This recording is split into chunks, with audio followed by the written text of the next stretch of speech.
Sılav evar baş, hevanlı hevidarım herkes başe.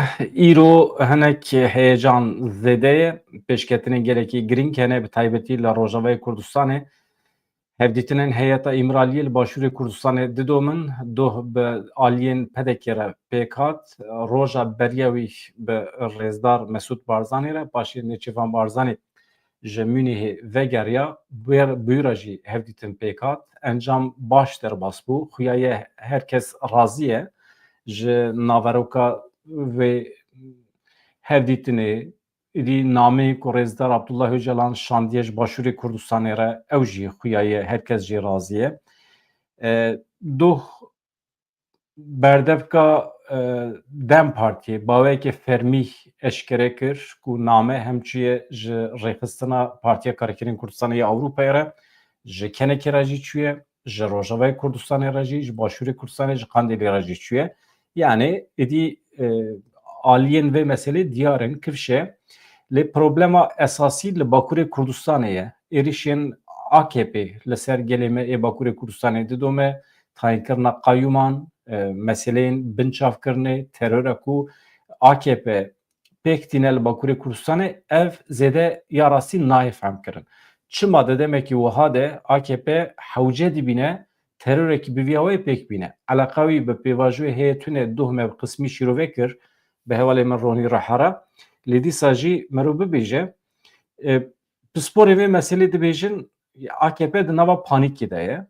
Ev pêvajoya ku bigêje serkeftinê ne li gor fayda rêxistina AKP'ye. Dibe ku fayda Tirkiye de hebe ji şer û pevçûnan belkî hinekî dûr keve, belkî bi Kurdara li hev bike aqlê dewletê em dibêjin. Lê AKP hinek xwe jî dûr digire, belkî jî tevlî provokasyonan dibe. Di vê demê de divê me hinek baldar be, Kurd jî, aliyê Kurdan jî bi tu away divê rê li ber provokasyonan, tevdanê, sorkirinê ve nekin. Tevlî şer û pevçûnan nebin tam di vê demê de. Çünkü yê ku rêxistinê bi rêve dibin hene, ê ku vê pêvajoyê bi rêve dibin hene, ji bo rêz û hirmeta wan be jî divê mirov bi tena serê xwe nekeve nava hewldanên têkbirina vê pêvajoyê. Yani ez wisa dibînim encam çi dibe bila bibe divê mirov rêz û hirmet bigire ji rêvevirên vê pêvajoyê re. Ez bi vî awê tev digerim. Îja şandeya İmraliye di vê çarçovê de îro jî li Silêmaniyê bû. Bi bafil Talebanî re, bi quwet Talebanî re hevdîtin pêkat, dîmanê wan jî derketin ve vê nîvrê qismekî ji wan bi were par vekir. Îro em cih nedin dîmenan lê heyeta İmraliyê ji encamê razî ye, kêfxweş e, spasiyên xwe pêşkêş kir. Her wiha heyetê İmraliyê çû ser gora Mam Celal Talebanî jî li wê derê jî daxwazên xwe yên ji bo aştiyê anî ziman beyan kirin. Aliyên Kurdistanî tev piştgirî didin vê pêvajoyê. Ev mihîm e. Niha hevanno em dorê de biçin pêşketina herî girîng ku heyecan dide me li Rojavayê Kurdistanê ye. Em hinek di nava tirs û fikaran de ne jî ya rastî. Rêveberiya Xweser, Qesedê, Mesêdê hemî hatin cem hev, civîn pêkanîn, doh civîna wan çêbû, Mazlûm Abdî amade bû di civînê de. Li ser hin xalan li hev kirine, rêveberiya Xweser li hev kiriye ka di nava kîjan şert û mercan de biçin Şamê bi Şamê re li hev bikin. Wisa xuya ye beriya vê civînê bi Şamê re hin li hevatin çêbîye. Di vê civînê de hate erêkirin, hate piştrast û beyankirin. Îja niha di vê bernamê de heş xalên ku li ser li hevatin çêbîye ez ê bi were par vê bikim ka hûn çawa difikirin, fikra we çi ye? Yani ê min her çend hin tirs û fikarê me hebin jî baweriya min bi rêveberên Rojavayê Kurdistanê heye. Yên ku fedakarî kirine ew e, ew in. Yê şer kirine ew in. Yê hê jî di nava meseleyan de ne ew in. Eger ew wisa dibînin, rast dibînin ê ku para me dikeve em vê gavê rêz û hirmet nîşan bidin. Di siberojê de paşê eger tiştekî negatîv derbikeve wê demê em heqê xwe ê dijderketinê dikarin bikarbînin. Em dikarin muxalîf bin. Ama di vê rewşê de em ancak dikarin encama ji we re pêşkêş bikin. Hûn jî fikrê xwe beyan bikin ka çi ne? Yani ez wisa dibînim mesele heqeten hassas e. Mesele dîrokî ye. Pirsgirêka ku 100 sal e çareser nebiye divan rojan de ber bê çareseriyê ve gav bi gav pêş dikeve. Heyecana me ji wê derê tê. Îjar em pêşî cî bidin vê hevdîtina İmraliyê paşê em hêdî dakeve nava hemî meseleyan. Serokê Yekîtîn Niştimanê Kurdistanê yenekî Bafıl Talibanê diyar kir ku pirsgirêka Kurdan bi çekê çareser nabe. Talibanê ragihand ku bingêha hewlên aştiyê yên li Tirkiye di sala 1993 de ji aliyê Celal Talibanî ve hatiye danîn. Heyeta Dem Partiya ya İmraliyê bi serokatiya Pervîn Buldan Sırrı Süreyya Önder îro li Silêmaniyê bi serokê yenekî Balfıl Talibanî re bi alîkarê Serokwezîrê Herêma Kurdistanê Qubat Talibanî re civiyan. Bafıl Celal Talibanî li Silêmaniyê heyeta İmraliyê pêşwazî kir. Di civînê de endamê pîlot bîroya yenekê Qubat Talibanî jî amade bû. Li navçeya Daweşanê pêk hat civîn. Yenekê daxuyaniyekê nivîskî belav kiriye di derbarê encamên vê civînê de ka binêrin têda çi heye?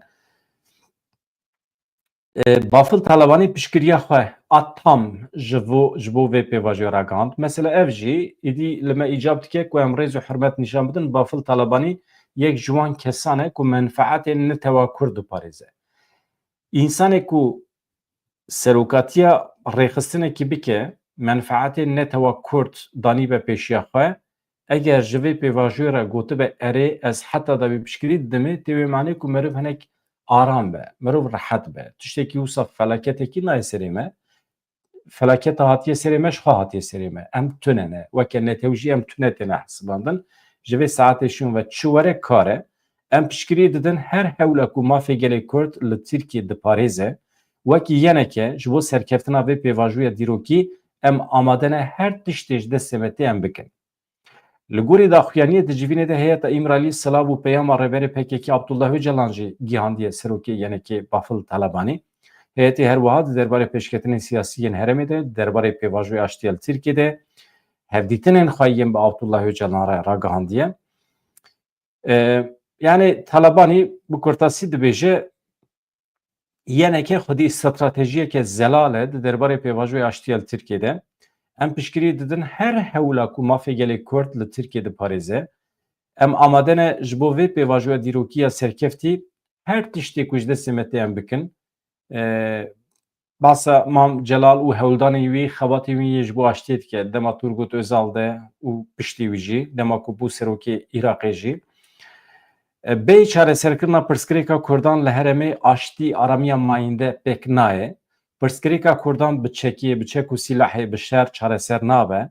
Ev rê encam nade. Tenê rê ew e mirov vegere diyalogê, diyalogeke ciddî, avaker, divê em hemû bi dilsozî bixebitin da ku vê derfeta dîrokî bikar bînin ji dest bernedin, dibêje Bafıl Talibanî. Yani baweriya me bi jiyana aştiyane heye, bi jiyana bihevre heye. Em naxwazin bibin gefekî li ser tu welatên cîran. Divê em bi zimanê diyalogê nêzîkî hemû aliyan bibin, zemîna lêhevkirin, hevkariyê di nava xwe de em ava bikin, dibêje Talibanî. Her tiştê ji destê me tê em ê bikin, di navbera Kurd û Tirkan de diyalog çêbibe, yani hêviya jiyaneke bihevra çêbibe. Di wê manê de ka Qubat Talibanî çi dibêje? Ew jî bi eynî awayî wekî birayê xwe dibêje çi bikeve ser milê me em amade nebikin. Yeneke a ku li ser rêya Serok Mam Celal Talibanî dimeşe, xwedî helwesteke zelal e, biryardar e di derbarê çareseriya pirsgirêka Kurd ya li Tirkiyeyê. Em ê wekî her demê bi hemû hêza xwe ve piştgiriya çareseriya aştiyanê bikin. Li Tirkiye û Bakurê Kurdistanê di vê çarçovê de em ê bi serbilindî her wezîfeyek ku dikeve ser milê me wekî berpirsyariyeke neteweyî bicih bînin dibêje. Ev li aliyekî yani daxuyaniya wan bi vî şiklî ye, ji xwe daxuyaniyên heyeta İmraliyê îcab nake em were parve bikin, fikrê wan tê zanîn. Niha ev meseleya li Rojavayê Kurdistanê hinek sebir bikin hevanno, ez ji we re pêşkêş dikim. Ez dixwazim hûn jî bi peyamê xwe tevlî bibin. Em çêkin, yani em bi hevra vê meselê hinekî şîrovê bikin. Em derbasî Bakurê Kurdistanê bibin, li wê derê terora AKP heqeten pir bi dijwarî didome. AKP li pê çi ye, çi dixwaze, yani meriv dikare fehm bike. Tiştek ku min gava din ji we re bas kir dîsa di wê çarçovê de ye. Yani panika AKP heye, dixwaze provokasyonekî pêk bîne wekî pêvajoya beriya niha a 2014 dixwaze xirab bike. Çima dixwaze xirab bike? Belkî jî hewcedarî bi AKP namîne lewma ye panika wî. Niha acayip pir zêde terör heye. Mesela hem li Tirkiye kesên Tirkên ku piştgirî didin Kurdan, doza Kurdan, ev dostê me hene. Kesên di nava sendîkayan da, di nava partiyên çepkir ên Tirkiyeyê cih digirin û xwedî li doza Kurd derdikevin, xwedî li vê pêvajoyê derdikevin. Hêzên AKP avêtine ser malê wan jî, vê sibê jî, do jî, di nava heftê de jî hem li hemberî wan ev terör pêk tê û hem jî li Bakurê Kurdistanê. Hûn zanin di dema tayînkirina qayyûm ya li şaredariya Wanê de hin çalakiyên protestoyî pêk hatin. Ev xwezayî ye, normal e, mirov dij derdikeve. Lê her ku çû şîddet zêdetir bû, ciwan jî ketin nava hereketê. Hêzên AKP avêtin ser malan, di çalakiyên protestokirina tayînkirina qayyûm li şaredariya Wanê 55 hevjê zarok bûn, bi qasî 450 kes hatin binçavkirin. Ew e, yani parazvanê mafê mirovan rêxistinê hiqûqê dibêjin pêvajoya hiqûqî ya 305 kesan dibin kontrola parêzeran de dedûme, 24 kes ji bo daîmî hatine girtin avêtine zîndanan. Yani bê hiqûqî, bê edaletiyekî mezin jî dewam dike di derbarê wan binçavkiriyan de. Zarok hene, jin hene, îşkence li wan hatiye kirin. 55 zarok mesela li ser bedena wan rêçên îşkence hene. Ev tiştê mirov hem nake. Yani divê demê de çima? Ya tu hem qayyûm davê jî ser şaredariyê însan protesto dikin, wana dixî bin çavan û îşkence li wan dikî. Dîmenên ku vê nîvrê me bûra parve kir we dît hin polîsên dewleta Tirkiye sivîl tevdîgerin provokasyon pêk dînin. Çi ne ev provokasyon? û xewekê xwe pêşander nîşan didin û kevir davêjin caman, kevir davêjin ser polîsan, şîddet bikartînin, mîna ku ew jî protestovan bin. Di vê çarçovê de. İjar ez vê mijarê jî zêde dirêj nekim, di medya sosyal de hûn rast hatine, di televîzyonan de we dîmen jî dîtine. Yani dixwazim bînim bîra we, çunke dixwazim zû zû derbasî meseleyê Rojavayê Kurdistanê bibim lewma, cih nadim van meseleya. Çünkü ev êriş detay gelekin. Ama alîgirên berê yên AKP di wê qenaetê dane ku aqlê dewleta Tirkiye ji pêvajoya razî ye, tehdîtekî ciddî li ser dewleta Tirkiye heye, di vê konjonktûra siyasî ya rojhilata navîn de aqlê dewletê dixwaze çareseriyekî bibîne, dixwaze rêyekî veke, ev rê jî lihevkirina bi Kurdan re ye. Wekî din rê tune ye. Ji ber vê yekê mecbûr mane biçin İmraliyê xwe bavêjin berbextê Rêzdar Abdullah Öcalan û jê projeyekî çareseriyê bixwazin. Mesele ev e. Ev dewleta Tirk û Rêzdar Öcalan di vî aliyê de lihevkirine ku çareseriyekî peyda bikin lê AKP êdî heta ku derê wisa diçe em nizanin. Xeterî heye. Provokasyon eger zêde be pêvajo dikare bikeve xeteriyê. Ama dewleta Tirkiye ê ku xwe weke xwediyê dewleta Tirkiye dibînin, di wê qenaetê de ne, yan jî beyan dikin ku ew ê rê nedin AKP ji bo vê pêvajoyê xirab bike. Em tiştî wisa jî pê dihesin. Li Ukraynayê jî pêşketin hene. Hûn zanin Zelenskî ji aliyê Tayyip Erdogan ve jî hate pêşwazî kirin. Herkes alîgirek wêdî şerê li Ukraynayê bi dawî bibe. Encamekî pir xirab çêbû. Bê sebeb însan hatin kuştin. Bê sebeb însan ji malê xwe bûn. Li Ukrayna pir mağduriyetekî mezin çêbû. Wekî hemî şerên din ên cîhanê ê her derê. Îja niha daxuyaniya Putin heye. Ez wî jî buwara par vekim paşê derbasê Rojavayê Kurdistanê bibim hevanno. Çünkü mesela Rojavayê Kurdistanê de êdî hewcê heye em şîrove bikin, bi hev bişêwirin. Ez dixwazim va meseleyê hinek ji holê rakim. Berdevkê serokê dewleta Rûsyayê Peskov dibêje Vladimir Putin serokê Rûsyayê dibêje eger hewce bike ew amade ye bi Zelenskî re hevdîtinê pêk bîne ev serokê Ukraynayê re. Ev cara yekê me tiştekî wisa dibêje ji ber ku beriya du hefteyan dema ku Donald Trump pêşniyaz lê kiribû ku vî şerê bi dawî bike, wî jî gotibû temam ama bi şertê ku ez naxwazim vî camerê Zelenskî bibînim. Naxwazim muxatab bigirim ama wê gotiye ez amade me bi wî re rûnêm ser masê, dora masê. Ji endametiya Yekîtiya Ewropayê re erê, ji NATOyê re na dibêje Putin. Yani ev jî lehevkirinekê ye. Tamam, li Ukrayna tevlî Yekîtiya Ewropayê bibe nexeme ama nikare tevlî NATOyê bibe. NATO li dijî Yekîtiya Sovyeta bû, li dijî Rûsyayê jî îro. Berdevek dibêje ew mafê Ukrayna ya ji bo endametiya Yekîtiya Ewropayê nas dikin, lêbelê li dijî endametiya wî ya NATOyê ne çareseriyeke demdirêj û pêkan bê lêkolîneke berfireh a pirsgirêkên ewlehiyê yên li Ewropayê nemümkün e. Li gorî Kremlînê rayedarên Rûsyayê û Amerîkî li Riyadê ji bo germkirina tekiliyên cemidî li hev civiyane. Kremlîn diyar kir ku divê ne tenê ji bo şerê li Ukraynayê ji bo pirsgirêkên mezin yên ewlehiyê yên li Ewropayê jî çareserî were peyda kirin. Ji bo ku êdî ji Ewropê ve ne Ewropa bibe tehdît ji bo Rûsyayê, ne jî Rûsya bi tevî rêxistinên xwe nebe tehdît ji bo welatên Ewropayê. Ev hevdîtin piştî hevdîtina telefonê ya dirêj ya bi Putin û Donald Trump re pêk hat. Ew jî roja 12 Sibatê bû beriya çend rojan. Washingtonê li hember hevalbendên xwe helwestên tund nîşan dide. Ji ber vê germbûna tekiliyên di navbera Rûsya û Amerîka de dibe sedem ku serokên Ewropayê û Ukraynayê bixe nava fikaran. Ewropa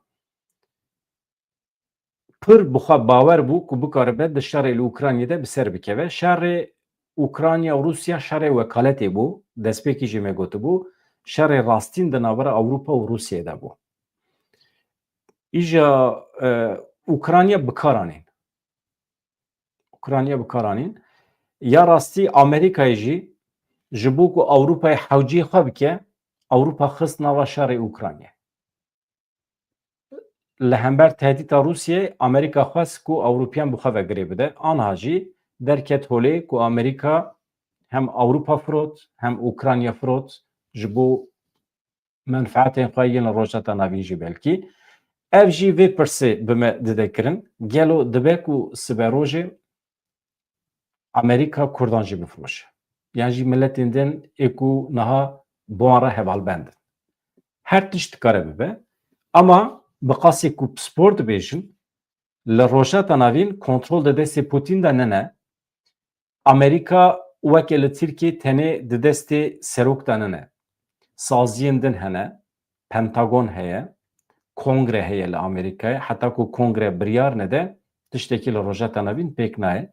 Niha li Amerîka wextê ku wezîfe dane hevûdû, wezîfeya rojata navîn nedane Trump. Karê ku Amerîka li rojata navîn dike, bi şiklên din, jaliyê saziyên din ve tê birêvebirin. Ew jî tekîlê wan bi rojava re vêgavê germ e. Çek û sîleh niha diçin rojava, baregehên mezin têne avakirin li Rojavayê Kurdistanê. Jaliyek ve jî niha hevdîtinên Rojavayê Kurdistanê bi Şamê re ji aliyê Amerîkayê ve jî tê destekkirin. Ew jî nûçe me heye dixwazim jara pêşkeş bikim.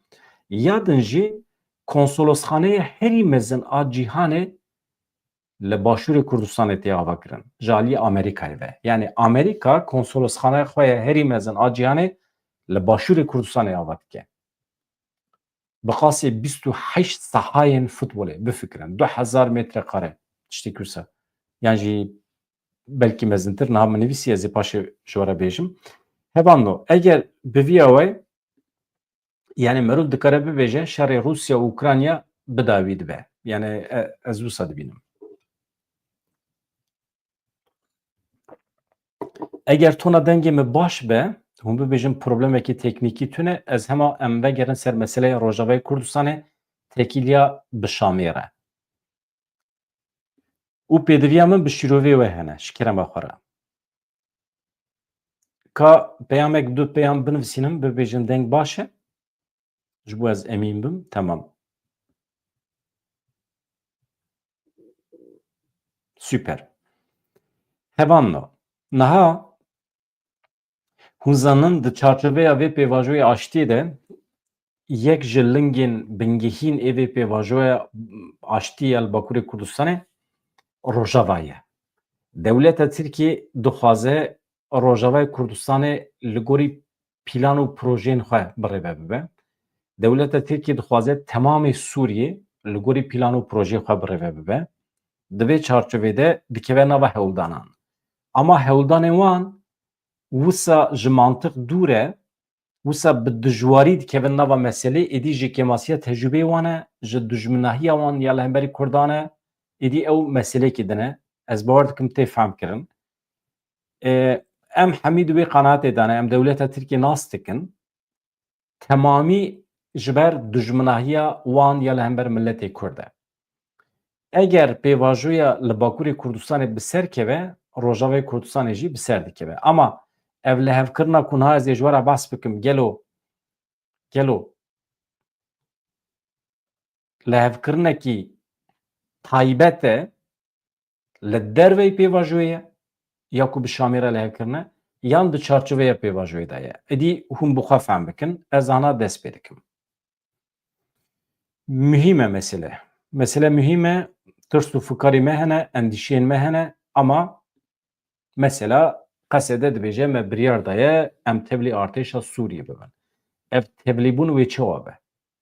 Yani şervanên YPG, şervanên Qesedê ve bi kîjan şiklî tevlî artêşa Sûriyê bibin? YPG mesela, ji jinan pêk ew ê karibin de artêşa Sûriyê de cih bikirin. Bi vê mantıqa colanî ku ji Daişê hatiye. Nizanim. Bana hemî pirsin. Ya rastî berê ku ez tevlî bernameyê bibin, min telefonê çend rayedanê Rojavayê Kurdistanê kir, min pir nexwest ez wan jî bixim zorê. Pir kesan nexwest xwe îfade bikin. Anha rewşekî hesas e, heta ku mesele zilan nebe, rêvebir yan jî rojnamegerên Rojavayê Kurdistanê pir naxwazin xwe îfade bikin li ser vê meselê. Hêdî. Ya daxuyaniyekê çapemenî hê nehatiye dayîn, bawekî fermî, rayedanên Rojavayê Kurdistanê hê derneketine hemberî çapemeniyê, hê bersiv nedane rojnamegeran, hê mesele zelan nebiye, ji ber vê yekê pir naxwazin xwe zelalî îfade bikin. Ama qasî ku me agahî girtiye, em weke rojnameger em bi civaka xwe re par vedikin. Ji bo qed nebe belav be mesele. Îja çawa me biryar daye em tevlî artêşa Sûriyê bibin? Ew jî ji wê derê tê fermandarê Hêzên Sûriya Demokratîk Ebu Ömer İdlib got. Dewleta Tirk heta ku agirbest pêk neyne, diyaloga bi hikûmeta Şamê re pêk tê, lê dibe ku bi ser nekeve. Ev jî daxuyaniya Qesedê ye. Ew jî mühim e. Yani yek ji şertên rêveberiya xwe ser ew e, hikûmeta Heyî ya li Şamê zorê bide ser dewleta Tirkiye ku tevlî karê wan ê navxweyî nebe. Agirbestê pêk bîne, êrişa Rojavayê Kurdistanê neke. Li bendava tişinê pir însanê me şehîd bûn, hevalê me rojnameger şehîd bûn. Terörekî pir ciddî pêk tîne AKP li ser Rojavayê Kurdistanê. Yek ji şertên van lihevkirinan ew e, hikûmeta Şamê colanî zorê bide ser dewleta Tirkiye ji bo êriş neke. Agirbest pêk bîne. Şertek makul e. Ama paşê çi dibe, doh di navbera Meclîsa Sûriya Demokratîk Mesedê Rêveberiya Xweseriya Demokratîk ya Herêma Bakur Rojhilatê Sûriye her wiha di navbera Hêzên Sûriya Demokratîk Qesedê de civînekî dewrî pêk hat. Di civînê de rewşa hêyî ya li welêt rêveçûna diyaloga bi desthilatdariya Şamê re hate nîqaşkirin. Di civînê de beşdaran giringî da destpêkirina civînên herêmî yên li tevahî bajarên herêmê têne li darxistin. Armanc ji wan civînan ew e, tevahî pêkhateyên civakê di pêvajoya siyasî de bawekî çalak giştî beşdar bibin. Ev mühim e, ez dixwazim xal bi xal herim. Yani civînên ku niha bi rêveberiya Şamê re pêk tên, armanc ew e, hemî milletên herêmê tevlî rêveberiyê bibin. Her sî aliyên beşdar giringî dan serkeftina diyaloga bi desthilatdariya Şamê re. Yani madem ki her sî aliyên beşdar giringî didin vê meselê, tiştek ku dikeve serme ewe em jî giringî bidin em ê hürmet nîşanê biryarê wan bidin. Ev hersî alî ku behs dikin Meclisa Sûriye Demokratîk e yani mesede tê manaya hikûmeta Rêveberiya Xweser. Rêveberiya Xweseriya Demokratîk ji xwe ew jî beşekî yek meclîs e yek hikûmet e adin jî hêza eskerî Qesed e a Rêveberiya Xweser. Yani hersî aliyê ku dibêjin ew e ez vana çima dibêjim nebêjin çima ji me re dubare dikî hûn fehm dikin ama pir temaşevanê me hene sîstema îro ya li Rojavayê Kurdistanê fehm nakin em mecbûrin wisa hinekî vekin û biçin. Dayîkê me li me godar dikin, kesê xwendin û nivîsandina wan tune li me godar dikin, kesên ku nû Kurdî fêr bûne li me godar dikin. Ji ez wextê bêjim hersî aliyan û biçin belkî fehm nekin. Yani xwe bixin şûna wan hinekî empatî çêkin baş dibe. Yani em mecbûrin bi her kesî bidin fehmkirin. Îja armanc ew e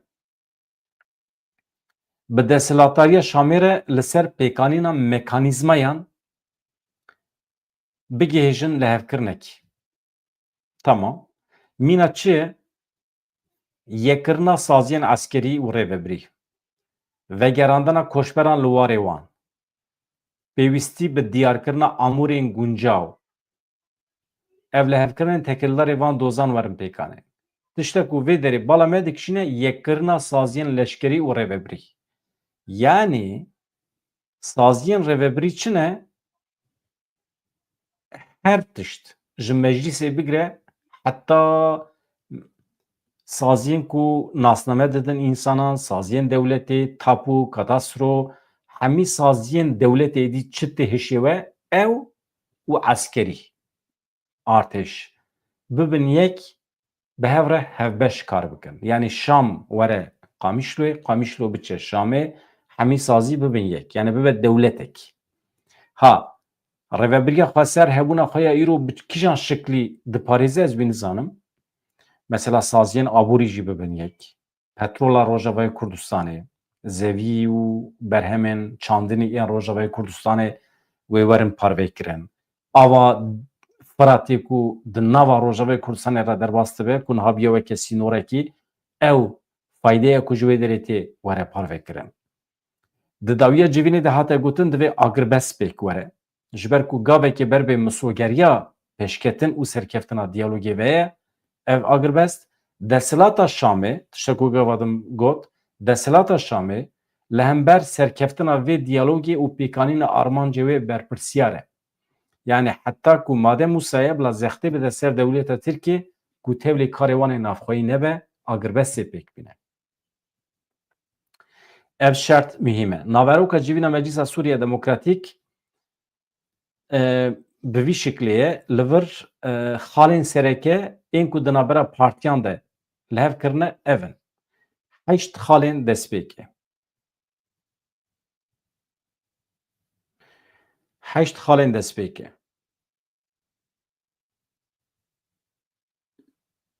Ez vê derê binivîsînim bi destûra we binêrim.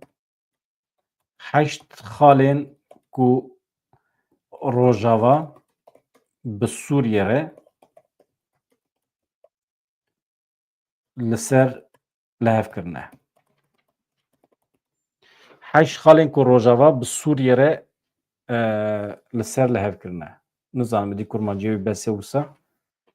Rêveberiya Sûriye heşt xalên ku Rojava bi Sûriye re li ser lihevkirine. Li ser lihevkirine. Baştir e wisa. Tiş nabe edî. Wexta wî ne. Hevan no ez van xalana yek bi yek ji we re dibêjim. We got erê. Yani piraniya temamê berama me li ser viya bû. Yani hakikaten ez ketim heyecanê ji ber ku ev nû hat parvekirin. Gelek rêveberên Rojavayê Kurdistanê yani kesên ku Rojavayê Kurdistanê dişopînin hê jî haya wan ji vê meselê tune ye. Xala yekem pêkhatina saziyên leşkerî û ewlehiyê. Lehevkirin hate kirin ku hêzên Sûriye Demokratîk Qesedê û saziyên ewlehiyê yên Rêveberiya Xweser di nava artêşa Sûriyê de bibin yek. Hewl bidin hêza neteweyî xurt bikin. Ev xala yekem e. Yani saziyên leşkerî, ewlehiyê û saziyên din ên dewletê bikin yek. Mühim e. Ji bo wî dibêjim destkeftiyên 12-13 salan ê Rojavayê Kurdistanê anha di nîqaşê de ne. Yani piştî van biryaran êdî veger tune ye. Ha, ez dibêjim veger tune ye, veger heye tune nizanim. Bi kîjan şertan ev daxwaz hatine kirin? Heta heftê heta sê roj berê jî Rêvebirekî Rojavayê Kurdistanê digot diyalog qut bûne bi Şamê re. Em li hev nakin. Têbîra we Rêveberiya Xweser beyan kir ew colanî nas nakin, biryarê ku hatine girtin ew qebûl nakin. Çima bê tevlîbûna wan biryar hatiye girtin. Mesela hikûmeta ku li Şamê çêbû, ava bû, colanî weke serokkomar hat îlan kirin, colanî emrî vakî kir, bi xwe kir yani. Rêveberiya Xweser got em nas nakin. Ama dawiya dawiyê de Rêveberiya Xweser gotiye em seroketiya Ehmed Şara bi navê din Colanî em nas dikin. û heta em dawet dikin were Rojavayê Kurdistanê vê derê bigere bingeha van xalan em çawa pêkbînin pêra nîqaş bikin. Dawet kiriye were Rojavayê Kurdistanê. Colanî çû Efrînê jî. Ha. Yek ji şertan ew e ev heremên desteserkirî, dagirkirî ji aliyê dewleta Tirkiyê ve werin azad kirin. Ew jî mühim e. Xala yekem me got pêkhatina saziyên leşkerî û ewlehiyê. Ez zêde şîrove tevlî nekim ji bo mesele tevlî. Du ji nûva aktivkirina saziyên sivîl. Yani beşdaran li hev kir ku saziyên sivîl ên xizmetguzariyê, belediye, yên girêdayê dewletê li Bakur Rojhilatê Sûriyê ji nûva aktiv bikin. Ji bo dabînkirina xizmetguzariyên bingehîn û baştirkirina asta jiyana xelkê. Tabii ki ji bo jiyana xelkê ye, elbet wisa ye. Ama saziyên xizmetguzariyê çi ye? Saziyên sivîl çi ye? Divê vana hemî werin eşkerekirin. Di nav de çi heye? Yani kîjan sazî tenê ji aliyê Rêveberiya Xweser ve têne birêvebirin, kîjan sazî hevbeş têne birêvebirin. û ew dewleta ku em dibêjin dixin xizmeta dewletê, ew dewlet jî gelo dewletekî ye. Mesela di vîdeoya min a vê nîvroyê de me bêdeng weşandibû, rast e. Têda Nêçîrvan Barzanî dibêje, ya pêşniyazê Kurdê me ê Sûriyê dike dibêje biçin Şamê. Şam ê we ye. Sûriye welatê we ye. Neçin daxwaz jî nekin, biçin wê derê bibêjin em şîrîkê we ne, ev dewlet dewleta me ye. Sûriye ê we ye. Pêşniyazekî wisa jî kiribû. Em ji tecrübeyê xwe yê Iraqê dizanin. Ha, dîmenê li Kerkûkê nîşan dide ku rastî ne wisa ye, askerên Iraqê dikarin werin gundî û cotkaran derk bikin, pêşî li xewata wan bigirin. Êdî hiç qas garantî biye jiyana wan ew meselekî dine. Ama vê derê de em bidomînin. Di du me gotibû ji nûva aktivkirina saziyên sivîl, yani ev hersî aliyên di civînê de Rêveberiya Xweser em bêjin, li hev kirin ku saziyên sivîl, saziyên xizmetguzariyê ên girêdayê dewletê werin li Bakur Rojhilatê Sûriyê li Rojavayê Kurdistanê bixebitin ji bo xizmeta gel. Sisê vekişîna çekdarên biyanî. Ev pir mühim e. Çendik û çend şervanên biyanî hatine Rojavayê Kurdistanê di şerê li dijî Daişê de, di şerê li dijî dewleta Tirkiyê de cihê girtine. Qismekî ji wan şehîd bûne, qismekî wan sağ mane, qismekî wan jî gazî ne. Çi dibe qedera van şervanan? Biryar hatiye girtin ku ev şervanên ne Sûriyeyî bi eslê xwe divê derkevin ji Sûriyê. Pirsekî din derdikeve holê gelo şervanên biyanî yên di nava Heteşê de, yani artêşa Colanî. Şervanên biyanî yên di nava tevger û rêxistinên çekdar ên din de, weke Sumo, ên girêdayî dewleta Tirkiyê yan jî girêdayî dewletên din, hûn zanin bi dehan rêxistinên çekdar hene li Sûriyê. û di nava wan de bi qasî 15,000 çekdarên biyanî ên ne Sûriyeyî hene. gelo ev biryar ji bo wan jî derbas dibe bivêneve ev pirs tê hişê me ne wisa yani em mecbûrin wan pirsan bikin weke pêngaveke ji bo bihêzkirina serwerî û aramiya niştimanî ev hevok tê femkirin yani weke gavekî ji bo bihêzkirina serwerî û aramiya temamê Sûriyê ji bo ku Sûriye weke dewlet hakim be li temamê Sûriyê pêwîstî heye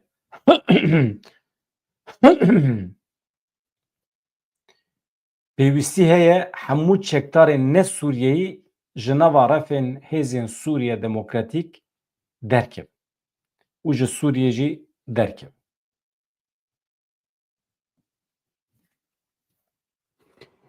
Yani vaya hinek vicdana min aciz dike.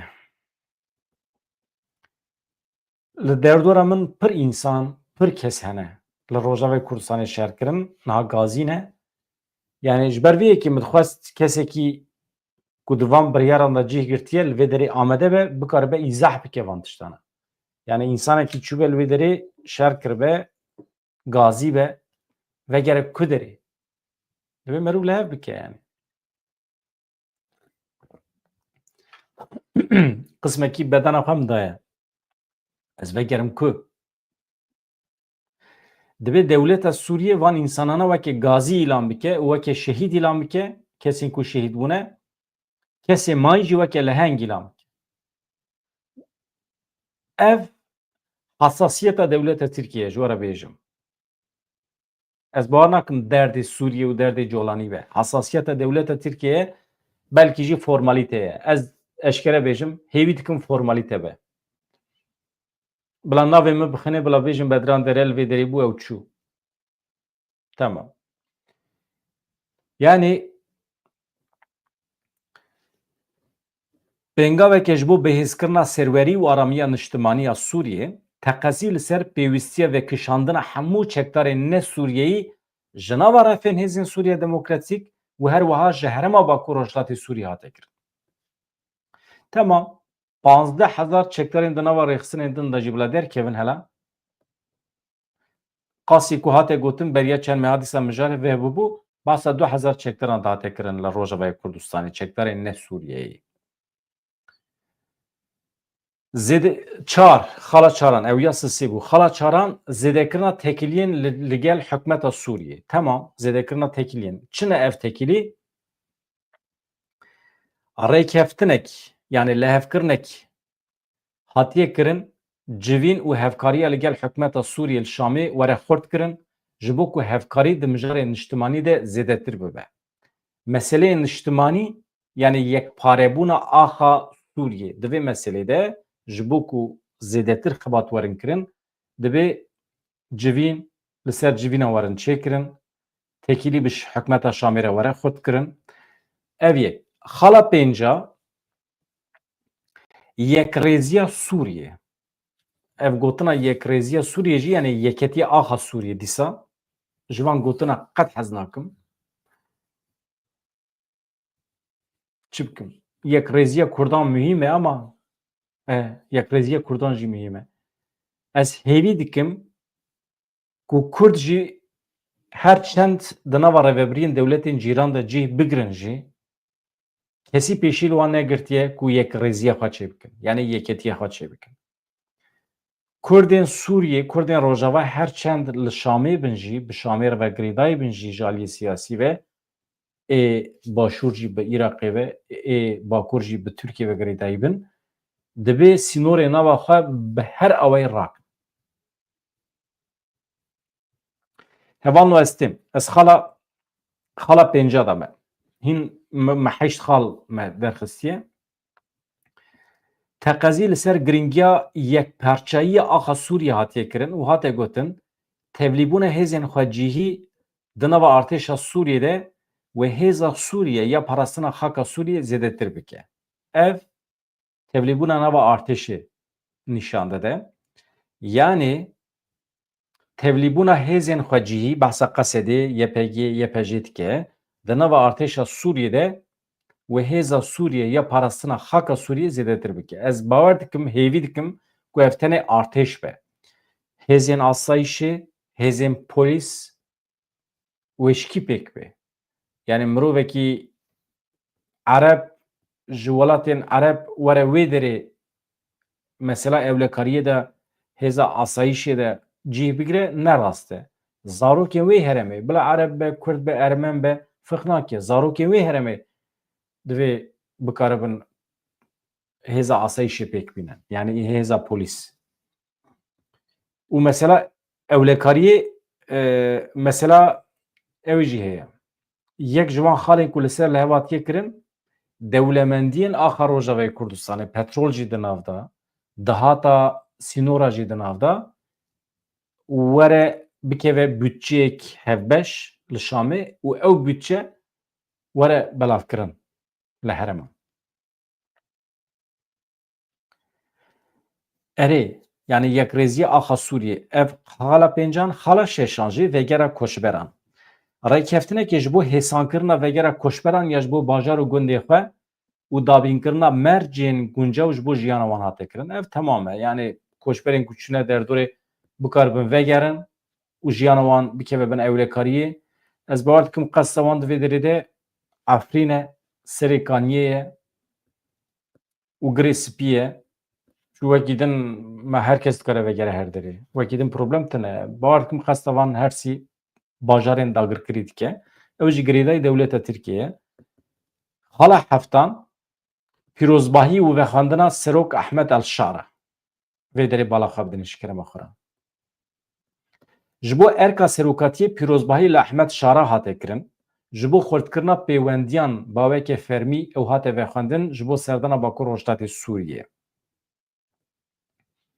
Yani ez vê hindik xeter dibînim yani xortekî gencekî bi navê Ehmed El-Şara beriya niha di nava gelek sûçan de cihê girtiye hatiye li Şamê xweweke serokî lan kiriye û rêveberiya Xweser serokatiyê wî êrê dike. Nizanim. Di berdêla wî de tiştê pir mezin divê were destxistin. Yani weke serokê demborî be erê. Yani Mazlum Abdî jî dikare û biçî xweweke serok li wê derê beyan bikire, îlan bikire. Ya bi vî şeklî nizanim. Ji nîqaşê re vekiriye. Yani yek ji tiştên ku belkî jî niyetekî baş e. Nizanim hûn çawa şîrove dikin. Paşê ez vegerim ber ser şîrovê we. Ji bo erka serokatiyê pîrozbahî li Ehmed El-Şara hatiye kirin. Ji bo xurtkirina tekîlî pêwendiyên bi Şamê re ev camêr yani El-Şara bawekê fermî hatiye vexwendin ji bo serdana Rojavayê Kurdistanê. Heşt mekanîzmaya bi cîhanîna maddeyên lihevkirî. Yani ji bo ku ev maddeyên ku heft heşt maddeyên ku min ji we re pêşkêş kirin ji bo ku ev madde werin bi cîhanîn komîteyekî hevbeş tê ava kirin. Ji hemî aliyan pêkitê ji bo pêkanîna bi bandor ya van maddeyan.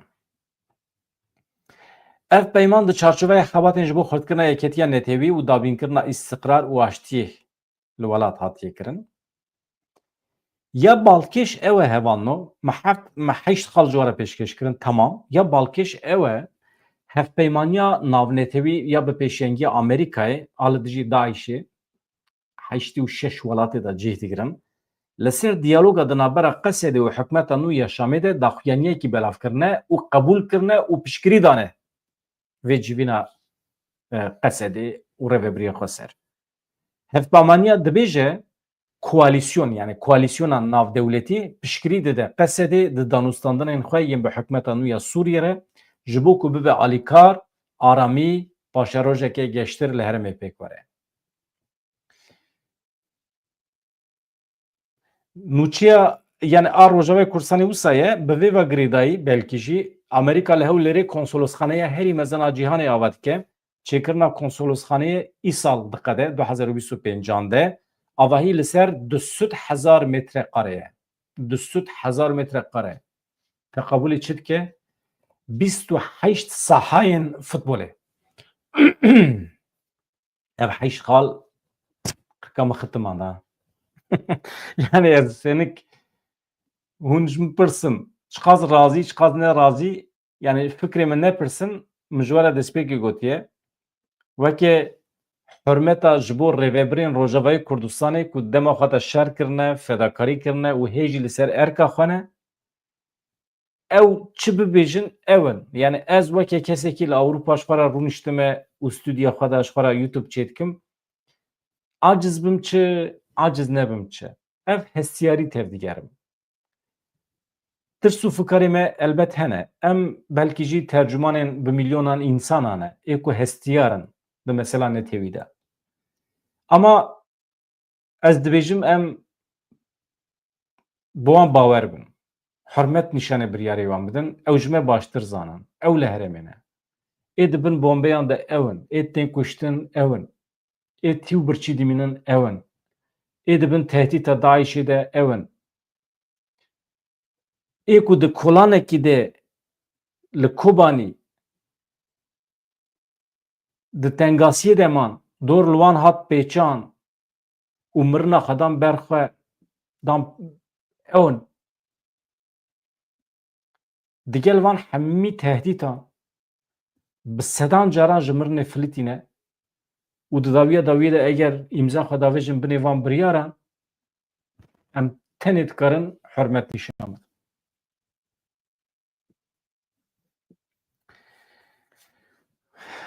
Hatiye plankirin Wezîrê Karê Derve yê Amerîkayê Marco Rubio tevlî merasima vekirina konsolosxanê bibe. Ya nizanim ez vê dayînim ser ekranê deqekî me biryar da em tevlî artêşa Sûriyê bibin. Ez vêya ser ekranê dihêlim ez vedgerim cem we ez tenek bi we re eleqedar dibim peyamê we dixwînim hevanno ka hûn çi difikirin. Wala hayat dibêje rast e mamoste. Yani ez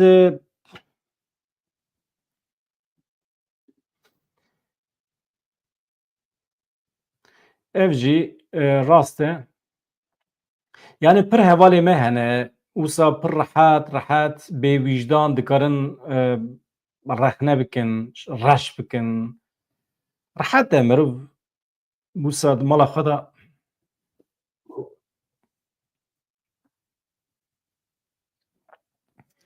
rehet e yani. Ez hinek peyamê we datînim ser ekranê hevanno. Hûn jî binivîsînin eger prensîp ew qas nên shêr piling dinivîsîne temam. Ez datînim ser ekranê û xwe bixwînin.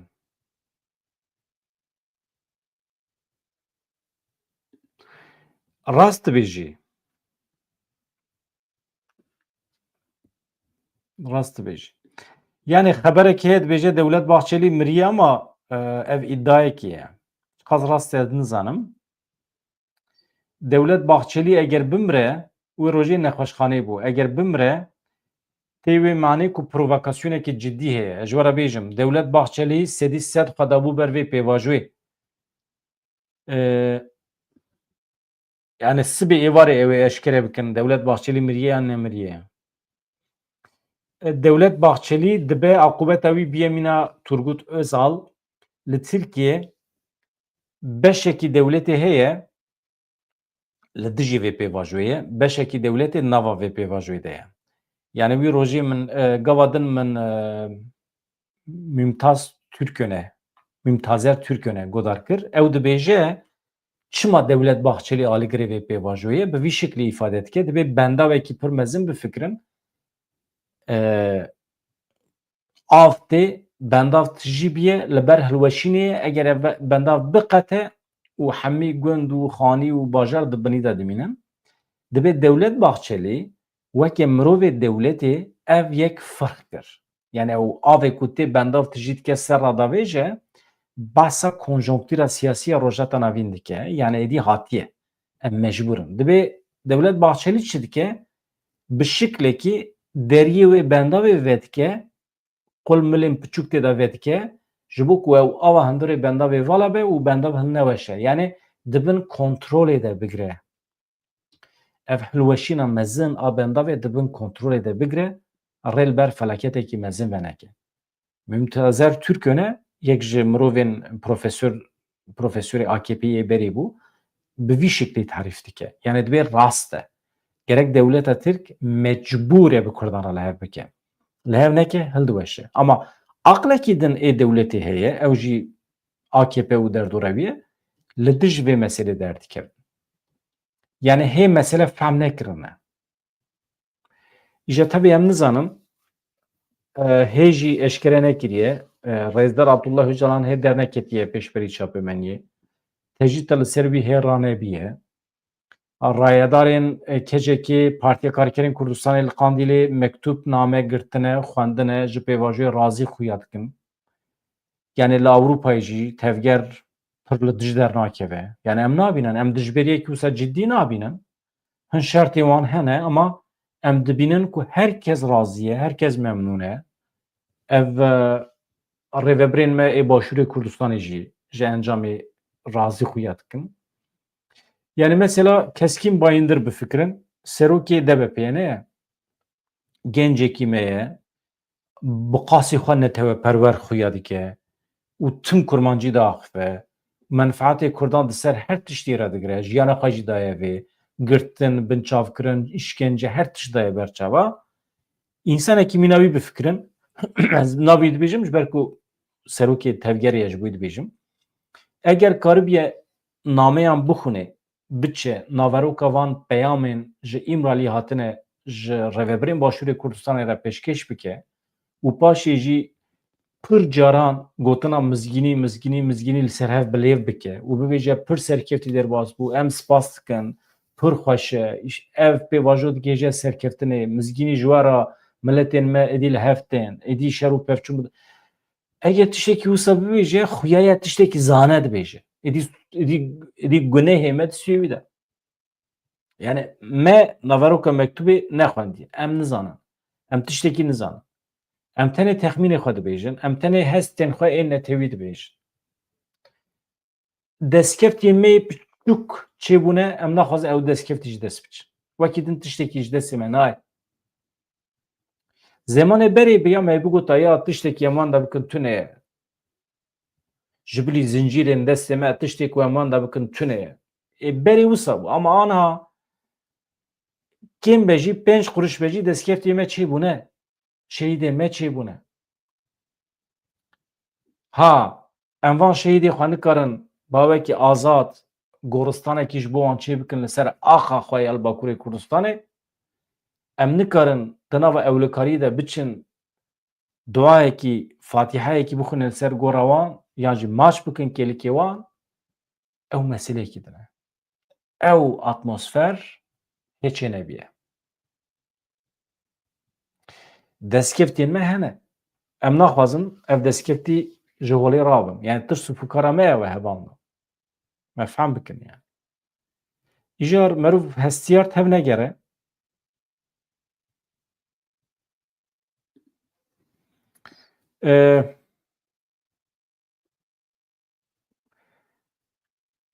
te got çi telefona xwe şîrove bikim kîjan telefon tu dibêjî Dewlet Bahçelî yani peyamek ku bi telefonê ji min re tên ez bî şîrove bikim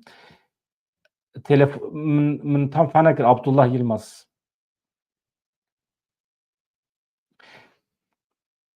min pirsa te fehm nekir hevalê din eger pirsê we hebin bibêjin ez pir vekirî bersiv didim yani bala we lê be ez tiştekî ve naşêrim ama çi agahî were ez ê bi we re parve bikim wê rojî jî me ji we re bas kir behsa hezîranê tê kirin ev pêvajoya ku hatiye destpêkirin heta hezîranê wê bidawî be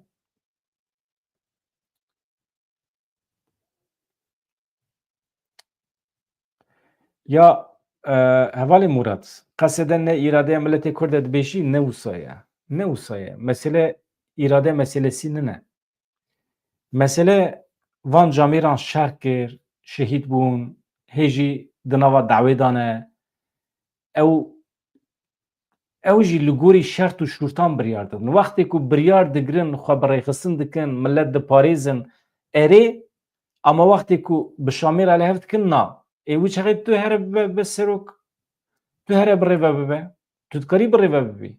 Hêz û quweta te heye tu birêve bibî. Nikarî. Wê demê ji te re dimîne hinekî rêz bigirî. Yani ez wisa difikirim.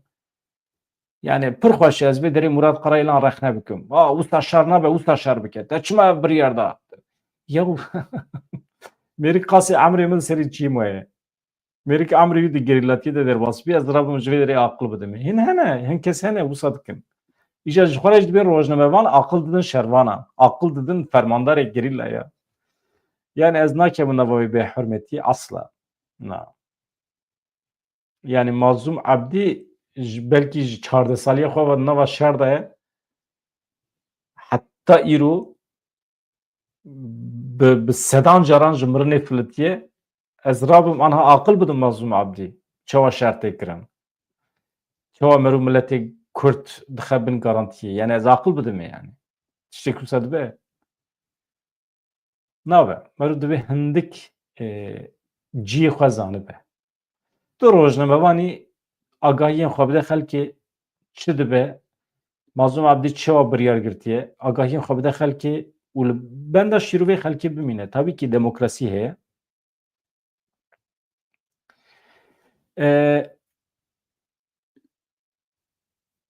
Dicle Fırat bi qasî ku miştere bas kir, qasî ku ez Mazlum Abdî nas dikim, bi qasî ku ez rêveberên Rêveberiya Xweser nas dikim, heta ku ew garantî bi dest nexin, biryarên wisa nagirin.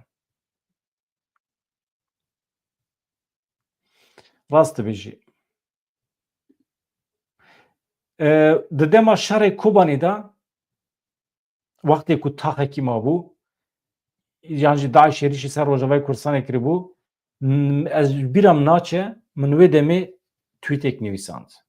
Çi ez pê hesiyam ku Fermandar Şahîn, navê wî Şahîn wê demê, Fermandar Şahîn derbasê Rojava biye. Wê demê nivîsand. Min got Fermandar Şahîn eger derbasê Rojavayê Kurdistanê bûbe, mesele xilas. Rojavayê Kurdistanê azad e.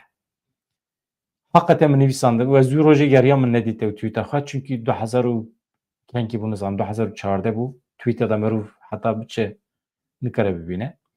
Yani tiştê wisa ez nas dikim. Sedî sed bariyan pê heye.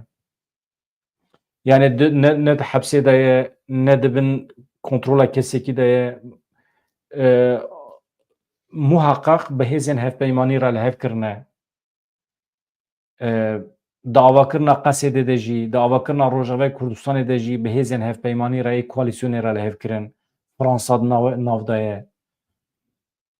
Wekî din çi pirsê we hene hevamno? Ez werim jêr ji bo pirsa.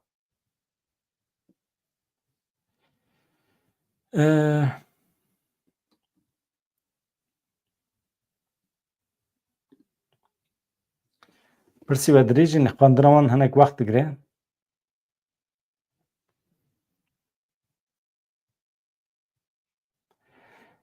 Erê wale divê şerkirina ne tenê Rojava hemû milletê Kurd virda şehîd ketin. Ew ne tiştekî rastî dibêjim berê şervanê Kurd.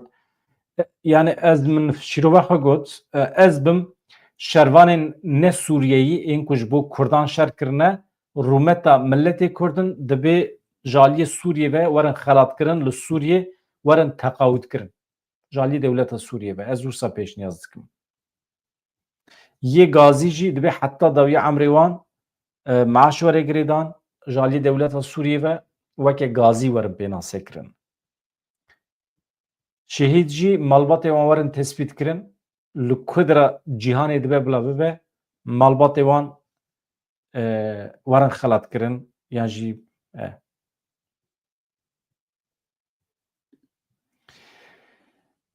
qebûlkirina hikûmeta Şamê ji bo hatina herêmê tê çi manê gelo Qesedê dev ji xweseriyê berda û tekîliya bi vê nameya Öcalan re heye. Min jî eynî pirsî ez nikarim bersiva te bidim.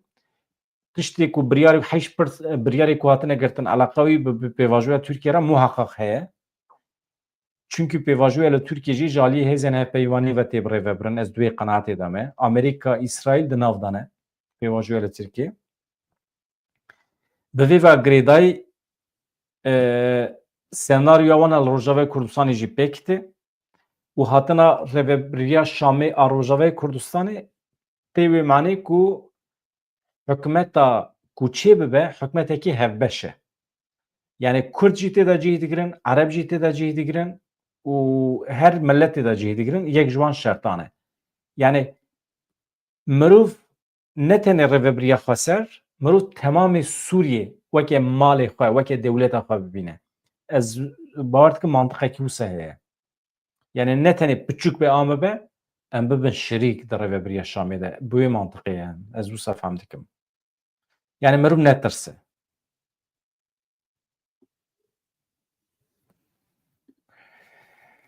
Sariya çi dibêje xwe xurt bike çekên giran û lobiya wê xurt bike ti dünya vaye ne îtîmalekî xurt e. Ha, erê.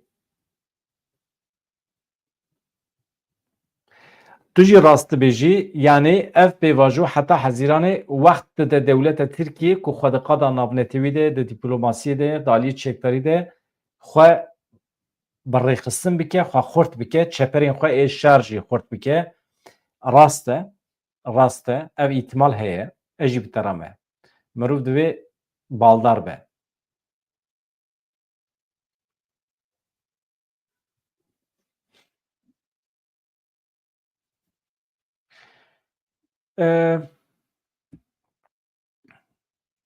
Yani mirov netirse baş e.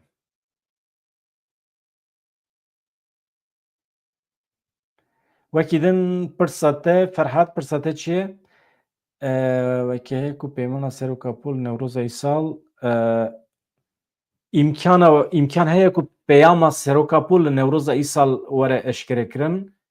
Ez dibêjim qey nemîne heta Newrozê. Yani tarîxa ku kifş kirine di nava meha Sibatê de wê were eşkerekirin. Çünkü wext her ku wenda dibe ew qasa ne baş e ji bo Kurdan. Dibe zû bi zû ev mesele çê bibe hal bibe. Çünkü mesele her ku dirêj bû weke pirsa beriya niha dewleta Tirkiyê zemîna xwe xurt dike. Zû bi zû merov dewleta Tirkiyê bîne ser masê û bi wan tişta bide qebûl kirin. Ez bawer nakim bimîne heta Newrozê di meha Sibatê de eşkere dibe. Newrozê de peyama duyem belkî were. Belkî jî yani ez bawer dikim yek ji wan şertan ew e ku Rêzdar Abdullah Öcalan ji İmraliyê derkeve. Her çend şapemeniya Tirkiye dibêje ew dernakeve jî ama ew ê derkeve. Ew ê were parastin ji aliyê hêzên koalîsyonê ve. Hêzên koalîsyonê ku di encama komployekî navnetewî de teslîmê Tirkiyeyê kirin, ew hêz çawa ku teslîm kirin bi vî şiklî dikarin derjî bixin. Dikarin. Bu iş şertê teslîmê Tirkiyeyê kirine. Devleta Tirkiye tenê min e yani.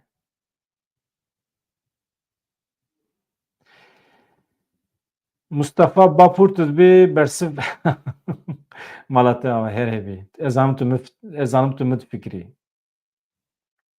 Baş ez xatir ji we bixwazim hevalno tiştekî acîl tune be. Ka mesela Devlet Bahçeli ez li ajansa binêrim ka neçin derê kîşkerima xwe re deqekî. Ez hema binêrim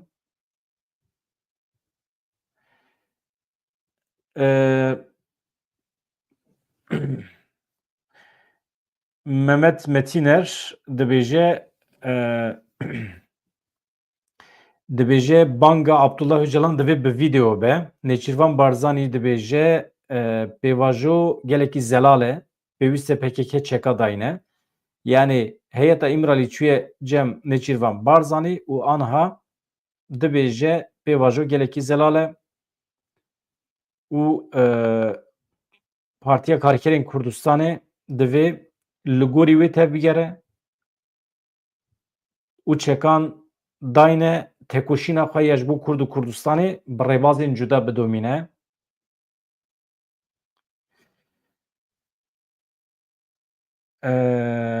Mesela yani vana gotinê Nêçîrvan Barzanî ne çima mühim e? Çünkü Rêzdar Abdullah Öcalan qîmetê daye dîtinê wan. Mesela bi fikrin çi dibêje? Pêwîst e PKK çeka dayine. Çekdanîn nayê maneya teslîm bûnê.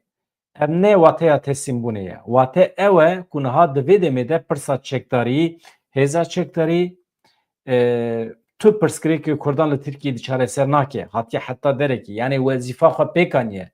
Pirsgirêka Kurdan eger hebe jî divê her pirsgirêk bi diyalogê di nava Tirkiyeyê de were çareserkirin, em piştgiriya wê yekê dikin ku PKK pêşwazî bangewaziya Birêz Abdullah Öcalan bike ya ku li ser me ye em dikarin bikin em rola xwe bi cih bînin. Ev pêvajo bi rêk û pêk biçe heta serî. Her tiştê ku pêwîst be, her rola ku bikeve ser me dibe em amade ne pêk bînin. Ev jî reportajekî daye Rûdawê Nêçîrvan Barzanî û di vê derê de ji rêveberên Partiya Karkerên Kurdistanê dixwaze dibêje li gorî ku me hevdîtina me ya bi heyeta îmraliyê re me baş dît, me pozîtîv dît, em hêvî dikin em ji hevalên xwe yên qandîlê dixwazin, nabêje heval ez wisa dibêjim. Ew jî li gorî vê peyamê tev bigerin dibêje. Aynî peyam çûye qandîlê jî ji xwe. Wale mesele hinek wisa dimeşe. Heyecan tê tijîye. Ka em binêre heta ku dişe em bi mereq li bendê ne. Ez li tabii di ku derê de hatiye dîtiya nizanim.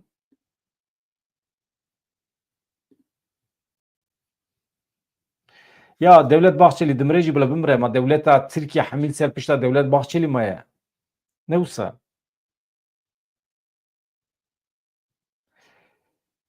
Şahnaz Ahmedî dibêje çekdanîn tune ye rawestandina çekan belkî heye. Ya çek di mana sîleh da divê mirov fehm neke. Yani çek, sîlah navgîne ji bo bi destxistina armancên xwe. Mesela eger tu qelema xwe rast bikar bînî mamoste, qelema te dikare bibe çekek ji bo bi destxistina armancê xwe. Tu çakêt qirewet li xwe dikî, takım kinc li xwe dikî, tu diçî hevdîtinên dîplomatîk, ev dikare bibe çek û sîleha te ji bo bi destxistina armancê te.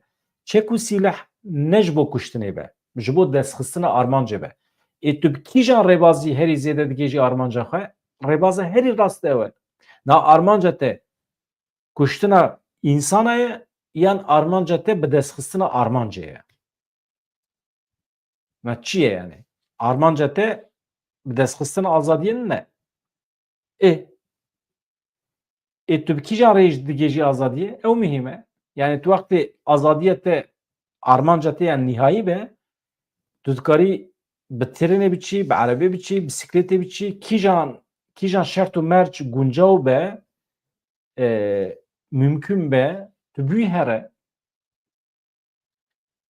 Kîjan wesayît müsait be bûyî here. Heta demekî şerê çekdarî şert bû li gorî şert û şortên dewleta Tirkiye. Ama ji vir û pêve divê merov xwe manevî bawê manevî bi çek û sîleha vegirê nede. Yani sîlehê ez behs dikim, bombe, teqandin, kuştin. Xwe bi armanca nihayî vegirê bide. Menfaetên netewa milletê Kurd ve xwe girê bide. Menfaetên netewî ê milletê Kurd li ku derê be çawa tê bi destxistin duî rê de here. Yani ez wisa dibînim. Vam jarana em ê nîqaş bikin ne îro besê dibêjim me saeta xwe tîjî kir derbas bû jî 10 deqe. Yani bana pirsên pir mühim in. Ez pir şam e. Yani merov armanca esasî çi ye? Azadî çi ye? Mafê netewê Kurdan çi ye? Merov bi kîjan rêbazî dikare bigêje wan? Bana hemî em nîqaş bikin. Sibê, du sibê, sê sibê pir heye. Hevalê Jan Roj divan şert û mercên îro de ew qas mijarên girîng hene ez dibêjim qey em reportaja xwe a biyografiya min em dayînin aliyekî wexta wî ne. Heta ev mesele hinekî safî bû. We goterê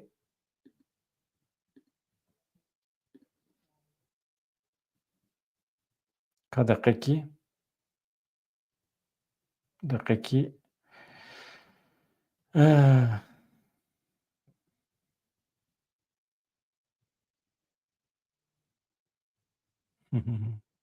na na yani xeriteyekê nû parvekirine dibe xeriteye ve ez vê xeritê bi were parve bikim deqekî. Deqekî ji kerema xwe re ez vê xeritê bi were parve bikim çunkî pir mî me dibêjin ev xerîta nû ya Rojavayê Kurdistanê ye ya Sûriye bi vî şeklî çê dibe ka deqekî.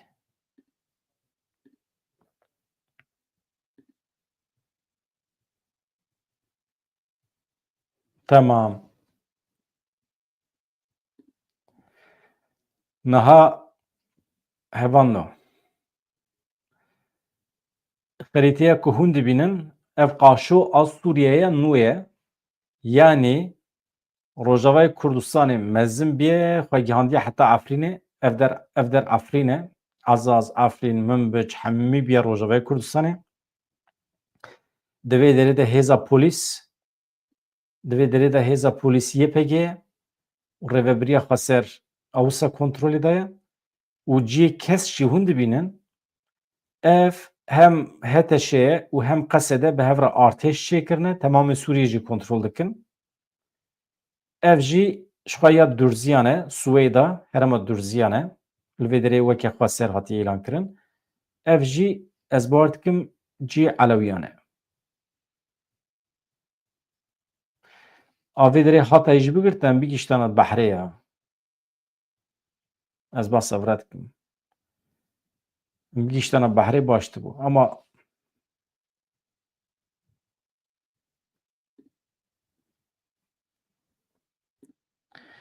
nizanim çi qas rast e ama dibêjin ev nexşeya nû a Sûriyê ye.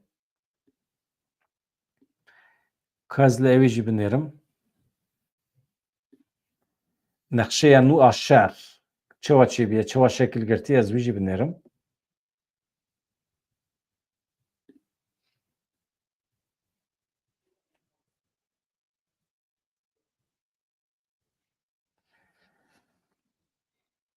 Deqekî hevan no. Li herêma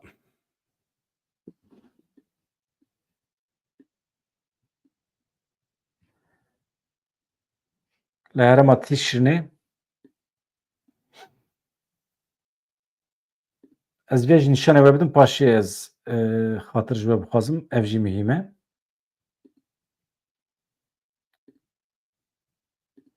A vê xerîta şer çima vaye mihîm e?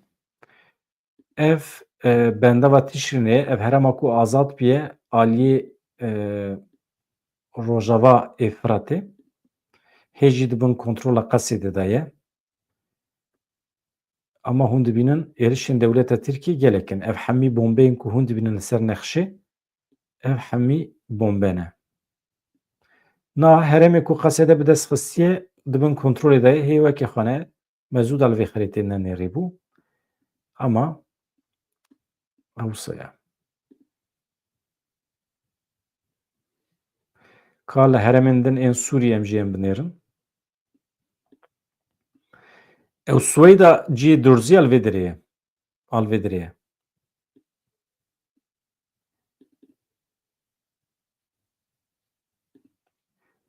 İsraîl tank û topê xwe füzeyên xwe li vê derê bi cih kiriye. Ev herêmên ev girê Golanê ye. Ev axa Sûriyê tamamen xistiye bin kontrola xwe heta vê derê. Ev jî Damaskus Şam e. Em wisa bihêlin hevan no. Bes e. Em hin gotinê xwe bihêlin ji sibê re jî.